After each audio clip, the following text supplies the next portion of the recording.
All right, everybody, welcome back to the She Sells, He Sells podcast, where we are here to change the way you think about sales by teaching you to look at it in a whole new way. So I'm excited to be here today. I've got a very special guest. So another guest podcast episode coming, and I'm really excited for you guys to hear, kind of what Tim has to say. So let me introduce my special guest first, and then I'll pass it over to him so he can fill in all the blanks and give me some more detail on some of the information. So we've got Tim Langhauser here from Compass Home Group, and if you're a longtime listener to the program, you're aware of our love for the folks at Compass Home Group here in Bel Air, Maryland, and the way that they do business and the way they look at things. Both Chris and I think is very unique, and it's really cool to see somebody build something from the ground up and kind of the approach that they've taken to building loyal customers and as well as happy, productive employees. So, Tim, do you want to give a quick backstory, or you want to give a quick intro to yourself? Yeah. Yeah, I mean, so I've been in real estate for 20 years. Yeah. My first 7 years actually started as like an administrator of a real estate brokerage. It took about 7 years to get kind of frustrated with that piece of the business, like the corporate side. And so I met Michele. We both kind of decided like this wasn't for us anymore. Mm-hmm. And then, we were actually at a conference in Vegas, sitting at a bar watching a hockey game, and both like looked at each other and decided we should probably just start a sales team. Very complementary skills between the two of us. So yeah, I mean, from that point in Vegas, we worked up like a 6-month plan, talked to our bosses or our business partners there, and crafted a plan to leave and start Compass Home Group. Yeah. And that was, I guess, 12 and a half years ago now. Yeah. That's a pretty awesome story.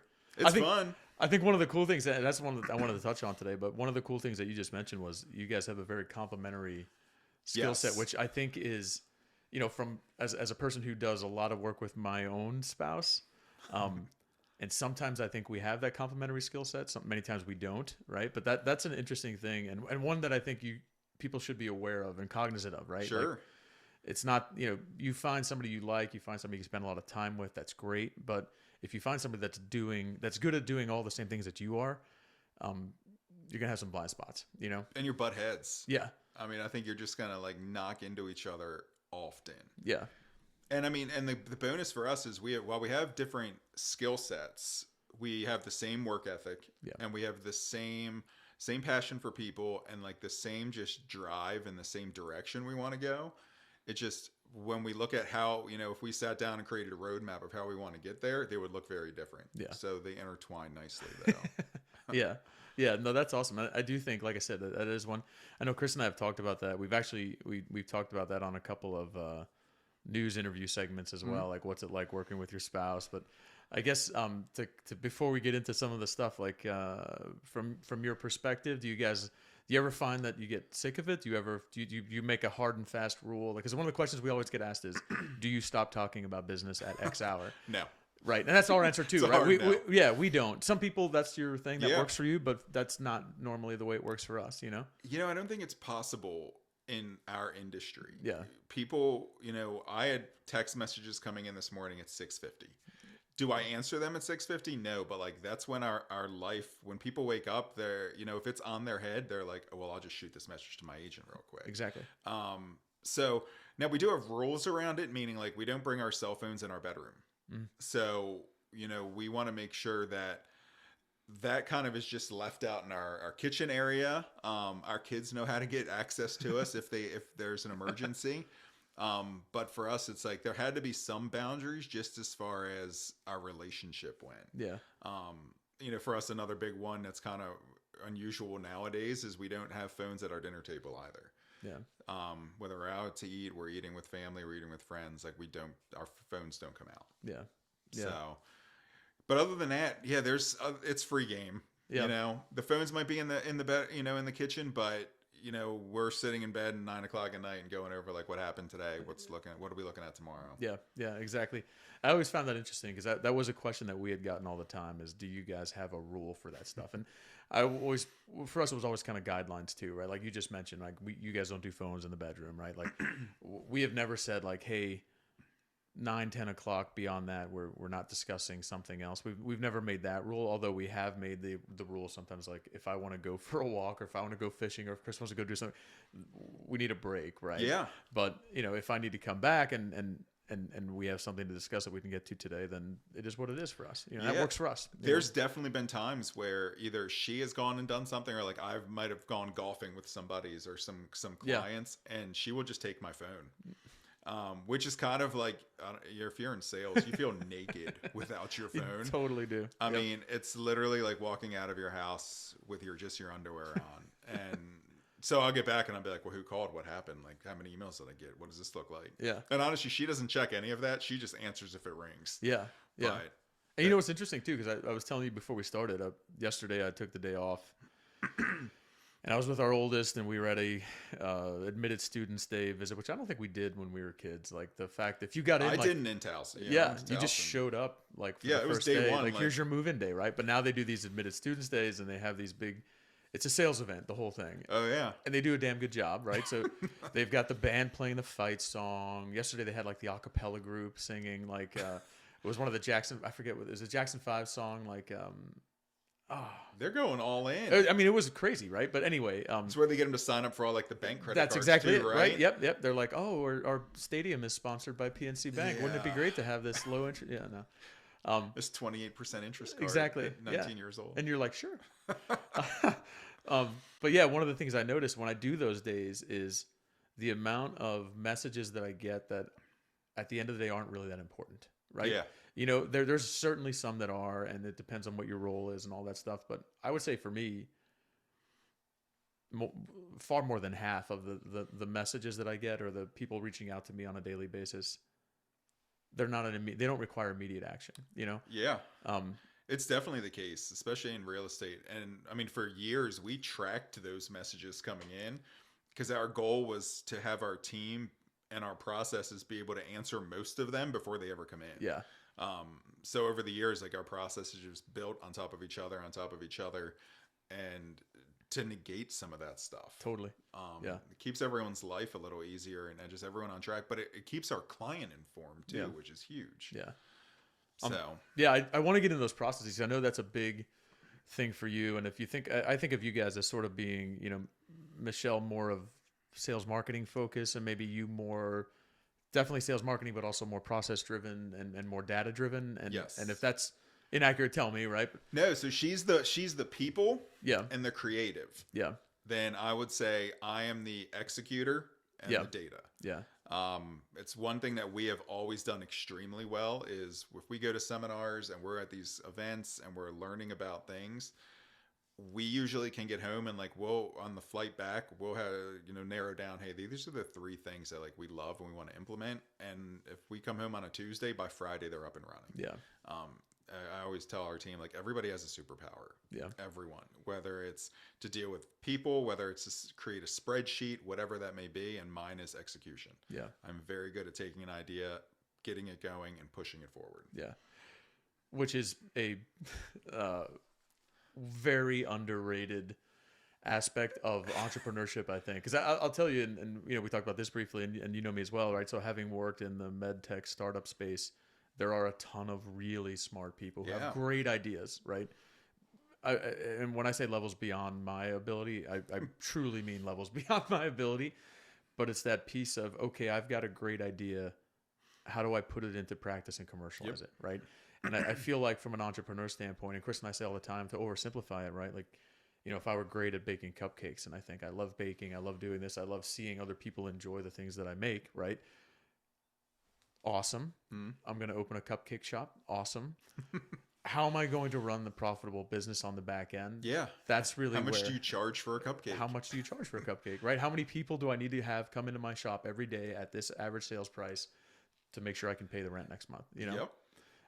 But yeah, super undervalued to me part of entrepreneurship. It's the boring stuff. It is. I mean, and I think that's where a successful entrepreneur, all they know how to do is the boring stuff consistently every single day. That's a great soundbite. I mean, that's what we've been taught. Like for us, obviously, we don't know where our next client comes from. So we have numbers that say like, hey, most of our clients come from past clients and referrals and things like that.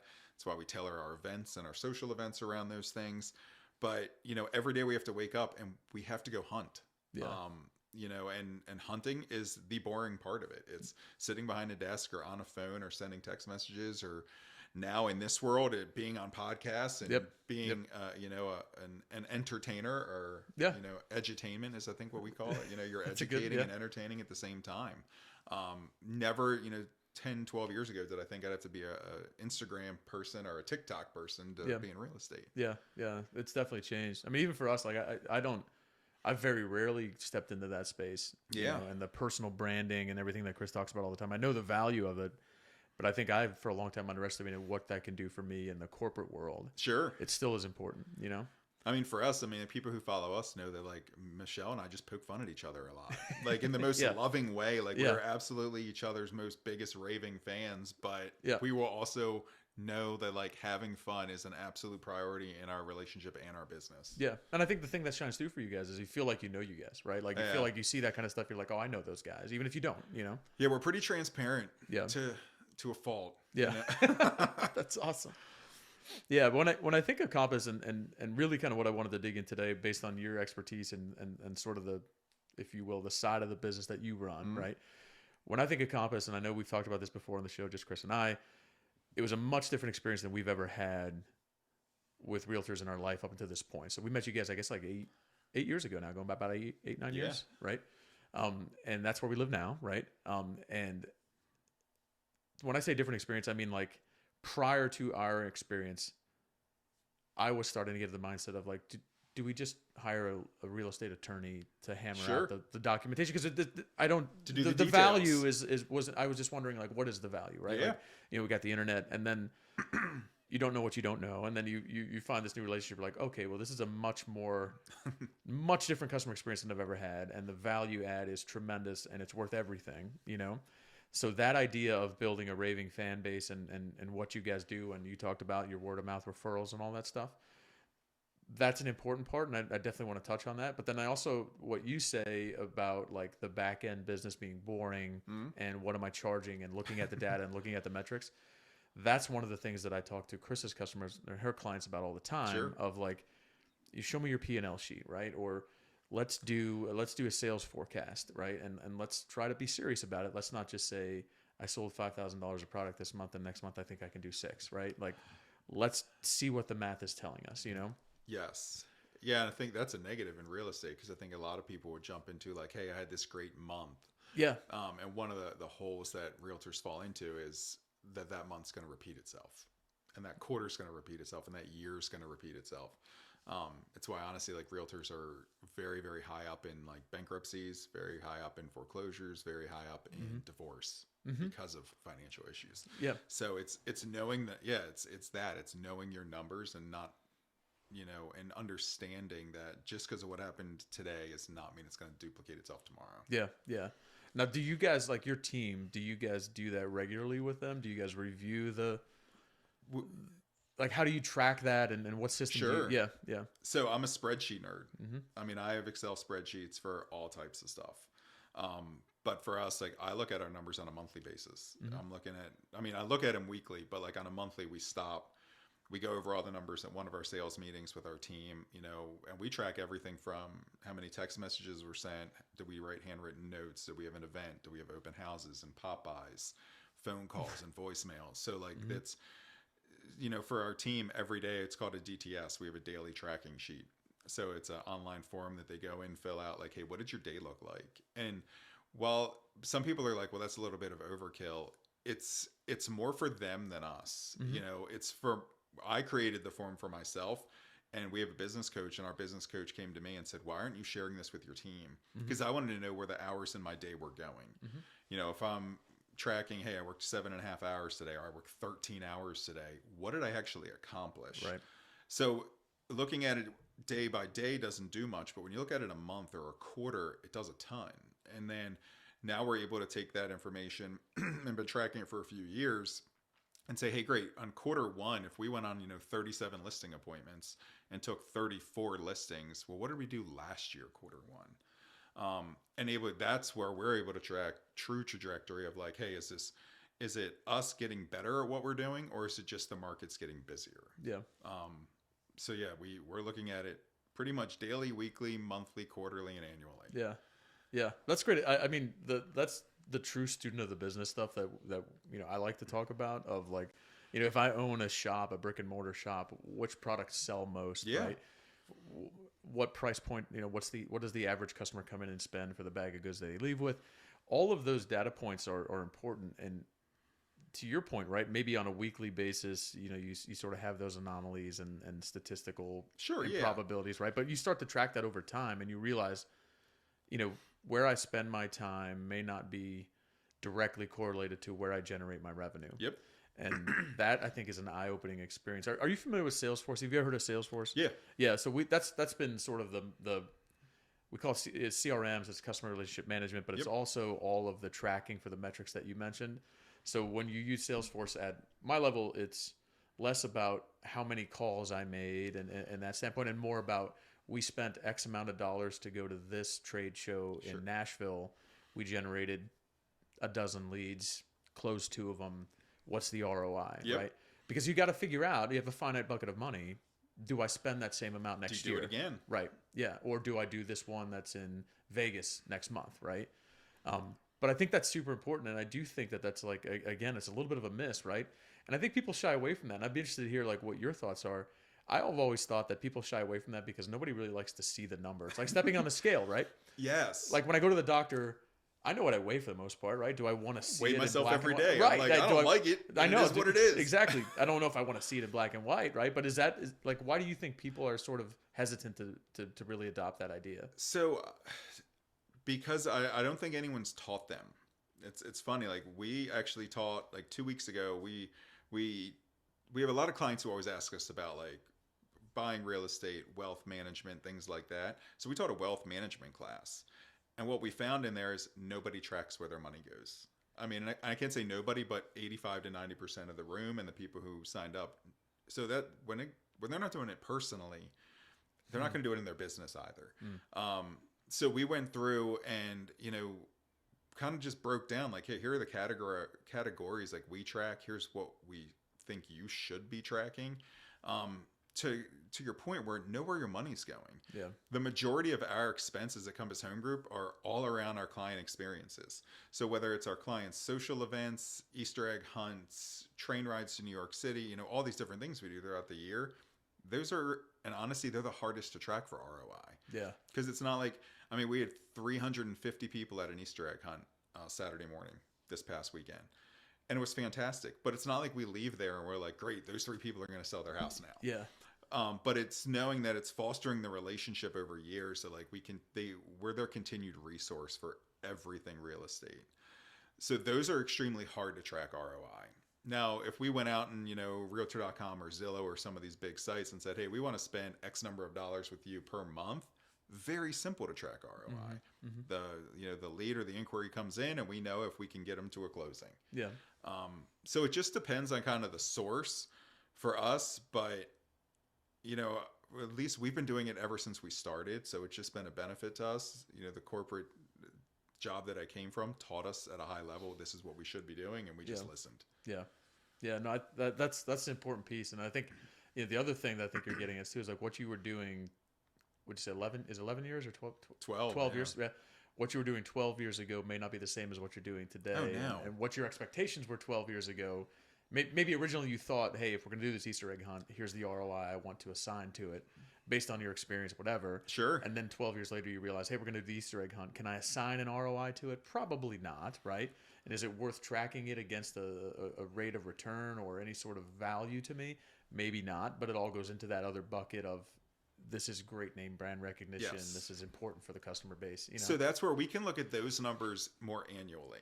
Because if we have a year and we close $60 million in business and we can track down that, hey, 88% of that business that we closed came from past client repeat and referrals, we know that our client retention program works, which is our events. You know, it's sending birthday brownies to the kids. It's sending scratch offs, you know, to the adults on their birthdays. Yep. So when I can collectively take all of those numbers, put them together, and then do the math, and that ROI works great. Yeah. We're huge advocates of, we'd much rather love on the people who we already know, love, and trust us than, you know, necessarily go and just pay for radio advertising or Zillow leads or these other, you know, online portals that we can pay per month. Yeah. No, that makes a ton of sense. I mean, those, by the way, those brownies are like they're like that box comes from Compass Home Group to our house, and it's like the kids know to expect that box now, and so and it has like these little like the little crinkly papers in there that you guys pack it in. So usually we're picking those up in the kitchen for the next couple of days, but that isn't not to be touched by somebody when it is not their birthday. We 100% know and get a text message if those brownies are missed. That's funny. And for us, it's an automated system. You know, they ship out 7 days prior. Yeah. It's like we know when they're getting delivered. It's the same process every time, and that's, again, it's one of those processes we built. Like, we just remembered as a kid, you know, every kid loves getting mail. So, and then you get a package and it's brownies, and it's like, you know, it's the greatest thing. Total win. Yeah. You know, one thing I think that's interesting about you guys, right, is you know, because I do think that we talk to a lot of entrepreneurs who want to have a super unique idea, right, and a super unique concept, and you know, you mentioned before about being boring, right, and Chris has talked about being boring, and we've also talked about, like, you don't need a super unique, never thought before idea. No. What you need is a super unique approach and execution to that idea, and I think of you guys as being like, look, there's a lot of realtors, right? Yeah. There's a ton of us. Right. There's a lot of medical sales companies, right? Yeah. Like, I mean, there are literally millions of us everywhere. So the goal is really to stand out and to run an efficient business and to be like a different version of that business, more so than it is to be a brand new, never before thought thing, you know?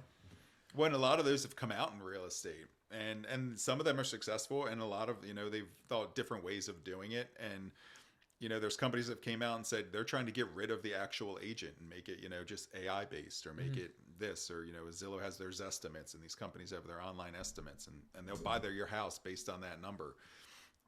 And what you'll find out is it's still people crave personal experience. Yeah. And I mean, our biggest department, and we laugh about it at Compass Home Group, is our R&D. And it's rip off and duplicate. You know, we go to trade shows, conventions, we see other agents doing these great things in other areas, and we're like, man, we can implement that. Yeah. Like, and we can get that up and running quick. Yeah. So it's definitely, you know, it might drive our marketing girl a little nuts when we come back with like 4,000 ideas throwing at her. But we're, like I said, we're usually itemized, hey, here are the top 3. Like, we want to get these running quick. Yeah. Yeah. That's like another great point, right? The idea of continually learning about what's different in the market and how do we adjust ourselves to meet the changes of that, and, you know, what are we really good at, what do we double down on, what do we sort of spend some time, you know, developing the skills that we need on our team in order to meet the new demands and the changing demands. Yeah. I mean, we're training our team. We have Monday middays where we're training our team. We have weekly meetings on Wednesday. Like, we are huddling every morning to make sure, like, hey, this is what everyone's days look like, this is where we're going, and we're always learning from each other, you know. Whether it's me or Michele or other members of our team, like, everyone's going out and showing houses and selling houses and having different experiences. So it's always like, hey, what happened to you this week that, like, was a first? Yeah. You know, because as long as we've been doing this and as many people we've helped sell, there is always a 100%. First. Yeah. For the good and the bad. Right. But it happens, and you just got to kind of, you take it, learn from it, and then share it with our team so they know what's happening too. Yeah. And from a leadership perspective, I mean, you essentially really increase that learning curve when you start, you know, if this happened to you, I can learn from it from you, right? And then that way I don't have to experience it for myself 18 months from now and then reinvent the wheel. Sure. It's definitely that's a huge benefit for like somebody getting their real estate license who's just getting into the business and joining a team. Yeah. Whether it's Compass Home Group or any team or any state, wherever it is, but you get into a team that's executing at a high level and helping a lot of people buy and sell real estate, your learning curve goes from years to months. Yeah. You know, we have client care managers on our team, and we always chuckle with them because there'll be agents who call us and they're like, I've been doing this for 37 years. And that's fine. Like, that, I respect that. That's awesome. I look at our client care managers who might handle 100 to 200 transactions a year. I'm like, you're getting 2 decades of experience in 12 months because of just the amount of volume that's getting pushed. So like, don't underestimate just because you've been doing this for a year, like you've seen a lot in 12 months. Yeah. No, that's awesome. So it also strikes me as you guys are focused on team improvement and professional development at a level that I was unfamiliar with from the real estate market in general. Sure. And a commitment that I was unfamiliar with at a company that in the big picture is not, 5,000 people, or it's not Johnson & Johnson or, one of these mega companies, you know what I mean? So I think what it shows to me is like, if you're going to make a commitment to it and you're the execution guy, you can do it without having to spend $100,000, right? Oh, you can do it. You can do it if you want to spend $100,000, but you can be fiscally responsible, sure, and still committed to professional development. Yeah, I mean, there's enough. There's enough books out there that you could just read yourself into, mind numbness. But like for us, it's we read books together. We travel together when these seminars come up, and some of them when they come into town, they're $99. And for 6 hours. And the goal of those seminars is they're trying to sell you something at the end. Yeah. But in the scheme of those 6 to 8 hours, you're pulling tidbits and tips out of that and stuff that can go and transform your business. Yeah. So for people who are not like always just learning based, honestly, they're really not a fit in our team. Mm-hmm. Because we want people who just want the same energy to go out and like, hey, what's new, what's coming, understand everything. So when your clients come to you with that, we kind of already know the answers. Yeah. So when you guys are looking about expanding your team, or you're looking at bringing on new folks to the team, that's the top of the thing for you guys. But do you have the appetite to continue? Yes. Sort of professional development, personal improvement, or are you hungry enough to go out there and figure it out? And do you want to accept feedback? Are you going to be honest? So that's you said hungry. We're looking for hungry, humble, and smart. Mm-hmm. And that's it. We can teach everything else. Yeah. But like you want those characteristics in somebody, and there's the obvious ones. You want them to be ethical and loyal and trustworthy. Yeah. But like those three things are what we look for any. Whether it's a staff member, a sales member, we always feel like we can teach them everything else. Yeah. We have systems for pretty much everything that we do and checklists for everything that we do. So you come into our organization and it's like, hey, here's how you're going to run and this is what it looks like. Is follow it and it works, but you do have to follow it. It's still work. Yeah. So those systems is something that Chris has been really talking a lot about lately. The idea of like systems will save you, right? Because it's a tremendous time saver, right? But again, another thing that I think many entrepreneurs and a lot of business people are sort of, I don't want to say scared of, but they look at it almost like the amount of time that I would spend to put in place this system is equal or greater than the amount of time I would commit to just doing this task, right?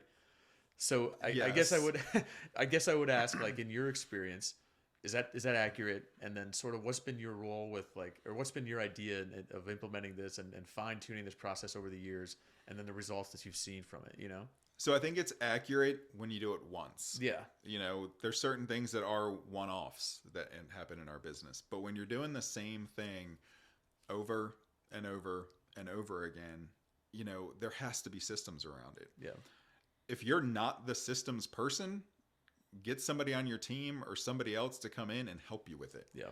Because, when we built out like our client care, program basically. So from the time somebody calls us and says, hey, Tim, I'd love you to come out and talk to us about selling our house.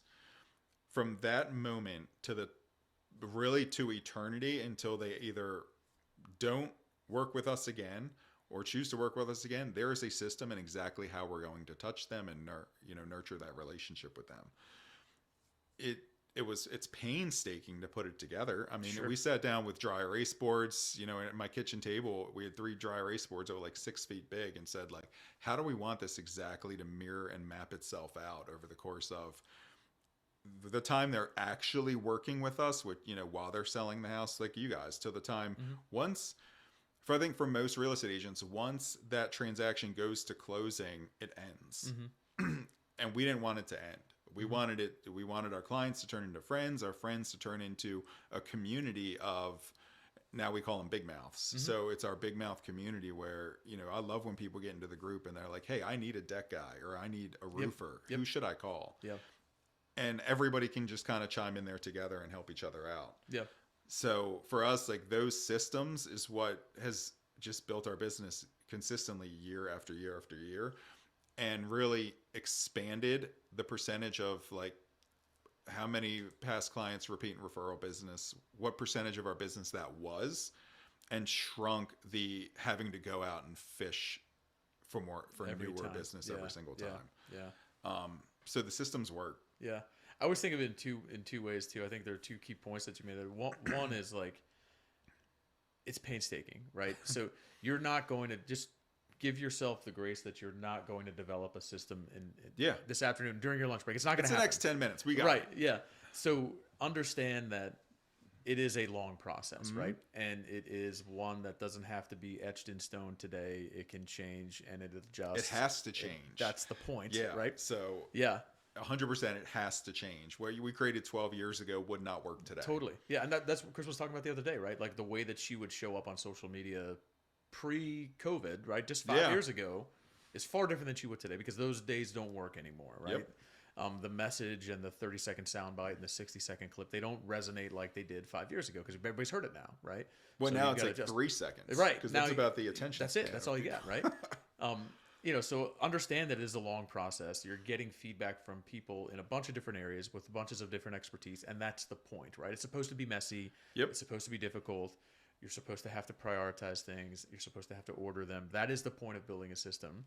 And then I think the other thing that really I think is super valuable, if you're an entrepreneur, if you're a small business owner, if you're working in a small business, the commitment to building a system is really what's going to help you scale, right? Yeah. Because without it, I would imagine you guys would never make, without anything in place, with any of that infrastructure built, any of those systems built, I would imagine you would have had a difficult time growing to where you are today in that 12-year span. So you start over. We learned, because while we had great systems from day one for our clients, we didn't have great systems internally. We were so focused on, hey, what's the client experience, that, when we brought a sales agent onto our team, it was like, all right, well, good luck. Yeah. And then here's your business cards. Yeah, here's your business cards. And the running joke, there's another company in town, this is like going back 20 years, but you walk in and they'd hand you your business cards and a phone book and they say, good luck with real estate. Go get them. Yeah. Go get them, Tiger. Yep. So that was one of the biggest pieces we had to learn is, all right, let's now shift our systems internally too. So if a new member joins our team, like here's the system of onboarding. Yeah. Which is great now that it's there because, we brought in a new client care manager this year, and within like 14 to 30 days, like we were pretty much hands off. Yeah. She was up and running, and she's actually more anal about systems than I am. So she came in, between like day 30 and 90 and said, hey, here are all my ideas. Yeah. Feedback. And we were like, these are great. And she rewrote probably 80% of our systems in 2 months. But that's what, you think about saying that out loud though, 14 to 30 days, right? Yeah. Anybody who's hired anybody ever would think that is an absolutely ridiculous number. Like, there's no way that you'd feel comfortable with somebody running on their own within 30 days. It's crazy, right? But, that's what having that infrastructure and accepting that feedback and fine-tuning and changing and building that system to handle that particular process, like, that's remarkable, man. We love feedback. So like I said, today, so yesterday we had a meeting of the event we had 48 hours prior, 350 people at an Easter egg hunt. So yesterday we sat down with everyone who came from our staff side and our sales side and said, like, what do we do better? What worked, what didn't work, what do we tweak? And we've done this 13 years now. And every single time we're still tweaking things. Yeah. And some things are out of our control because we'll leave our client appreciation events or we're like, man, that was a great event. Here's everything that went wrong. It's the first thing we think of. Yeah. And it's funny because our clients never see any of it. Yeah. Like they don't pick up on the tiny little things that we see all the time. Yeah. We'll get calls and letters and photos like, this was the best event. Thanks so much for putting it on. And in our heads, we're like, man, was that good? Like, did that suck? Like, did they have fun? Yeah. There was 8,000 pieces of candy out there. Was that enough? Was that all enough? The kids right, okay? Yeah. Is that 3.5 per kid? Exactly. No. And it's crazy. So that's how my data brain works. Yeah. Hey, we had 100 and some kids. I'm like, well, we need this many pieces of candy per kid and blah, blah, Yeah. blah. And going through everything. And Yeah. it's bonkers. Sometimes you just want to shut it down, but it doesn't. Yeah. Yeah. That's hilarious, man. I know. I think of this the same way. So this is awesome. Again, I really appreciate you stopping by. Sure. We are huge Compass Home Group fans on the show, and I appreciate you sharing some of your knowledge. And I just want to leave with this one question. So what you're talking about resonates with me, right? Digging into the numbers, looking at the data, building systems. If I'm someone listening to the show for the first time, or I'm someone listening to the show who doesn't really naturally have that sort of gift, right? How do you get started, right? If I'm thinking this is like running a marathon, I Sure. can't run 26.2 miles. What am I supposed to do tomorrow? What's the easy first step? So easy first step to start tracking Yeah, your stuff. just what are you looking at? How do you start tracking? How do you commit yourself to doing it? What kind of rhythm would you advise somebody to start with? Put it on your calendar. It's the first thing that I would do. You know, if it's not on your calendar, it doesn't exist. And I think I'll get to it. Like, I'm going to do this. I can't wait to do this. We're really quick to put like vacations on our calendar, you know, like everyone, and we are too. Like, it's actually the first thing we calendar at the beginning of the year. But stick it on your calendar. Like, for some of it, it might be 30 minutes a week. Hey, like, I'm going to spend 30 minutes a week and I'm going to focus on this. But when it hits your calendar and you're going through your day and you're like, hey, at 3:00, this is what I'm doing. Great. It's a stop point for your brain to just get into that mode, to understand, like, this is what I need to execute over the next 30 minutes. Even sometimes set a timer. Like, if you really hate it, set a timer and like, hey, I'm going to bust my butt on this for 30 straight minutes. And then I can move on to something I like. Yeah. For me, because I'm good at it, but I don't necessarily get a lot of fulfillment from it. So I do it in the morning because it's when my brain is, for me, is like the most ready to go. Yeah. And I'm like, let me just bust this out so I can get it done and then go on to stuff that I actually enjoy. Yeah. That is awesome advice. Put it on your calendar, because we all live by the calendar now, right? Yeah. Like, if it doesn't say that it's not happening. I worked with a guy a while ago, and he used to lead all of our big tech integration projects, and he would put 1 hour every 2 weeks and call it load balancing. And that's what he titled it, right? And it was all that, like, what are we doing well? What are we not doing well? Yeah. And you're basically allotting time for yourself to think and not do, and to look at these sorts of things and to really sort of get feedback and say, is this working? Is this not working? Because I feel like even for me, even though I know that to be true, right? And what you're saying, I believe in 100%. I'll go days, sometimes weeks, without giving myself 30 to 45 minutes to think about, wait, why is this process wrong and how can we fix it, right? How do we prevent this from happening again? Yeah. You get so bogged down in the day-to-day of taking calls and trying to get everything done. You're not giving yourself a chance to really zoom out and look at this and go, what needs to be fixed? What can I do to get this started? How do I get the ball rolling? Who can I bring in that's going to help? You know, all those sorts of things. Yeah, you're creating an appointment for yourself. You know, That's great. When there's an appointment with one of our clients, like, we're never going to miss that. But we'll always skip over our own appointments. It's honestly, like, for us, it's why we exercise at 5:30 in the morning, because we're never taking an appointment with the client no at one's showing a house at 5:30. 5:30. Yeah. But if we said, we'll go to the gym after work today, there's no after work today. Yeah. Because if we leave at 4:00 and a gym appointment's at 5 and someone calls and says, hey, I want to sell my house, guess what we're skipping? Yeah. We're skipping going to the gym. Yeah. So put it on your calendar. It's the best thing you can do, is just own your calendar, structure it a way that works best for your day. Yeah. Yeah. That's awesome advice, man. That's a good soundbite. I know we'll be using and running. I have to give that to my one, so. coach. Yeah. That's what she just bores into our head for the last decade. Yeah. But no, it makes sense though. I mean, it feels super simplistic, but it is. That's it's the not idea. hard. That's why it's great. Once it's on your calendar, like, it's not hard. You're like, open your day and you're like, oh yeah, I got to do this today. Like, you know, accounting and bookkeeping is on my calendar twice a week at 8:30 in the morning. Yeah, exactly. And it's boring, but it's like, it's necessary. Needs to be done. Yep. Well, that's awesome. Well, listen, Tim, this has been awesome. I really appreciate you taking time out of your day today and coming into, we call this Studio D. I like it. It's we're not quite on the SNL studio. Was that Studio A or Studio B, whatever they call it on SNL? You know, I haven't watched that in years. So yeah, I haven't either. I don't think I can stay up that late anymore. But that's part of. I watch the reruns like on YouTube the next day. I'll hit record if there's somebody I want to see on it. Yeah. So I'm like, all right, yeah, I can get to this tomorrow. But this has been awesome. I really appreciate it.